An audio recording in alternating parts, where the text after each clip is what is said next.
આપણે મેસેજ જઈ રહ્યો છે જે અમારા બુટલેગર રીતે જઈ રહ્યો છે.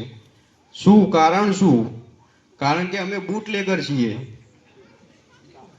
અને હતા, અને હવે આજથી અમે સંપૂર્ણ રીતે દારૂ વેચવાનું બંધ કરીએ છીએ એવી અમે ગ્રામ સભામાં બોલીએ છીએ.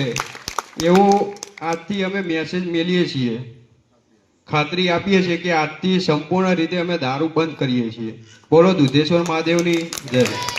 કોંગ્રેસના ધારાસભ્ય દિનેશ ઠાકોરની ઉપસ્થિતિમાં પાટણના અડિયા ગામે આયોજિત કોંગ્રેસની સભામાં આજે બુટલેગરે સ્ટેજ પર આવી ચૂંટણીમાં મત લેવા માટે કબૂલ્યું કે અમે બુટલેગર છીએ અને દારૂનું વેચાણ બંધ કરીશું. તે જ બુટલેગર છે જેના રહેણાંક મકાનમાં તાજેતરમાં પોલીસે રેડ પાડી હતી, જ્યાં ઘરમાંથી દેશી દારૂનો જથ્થો મળી આવ્યો હતો અને પોલીસે સ્થળ પર જ તેનો નાશ કર્યો હતો.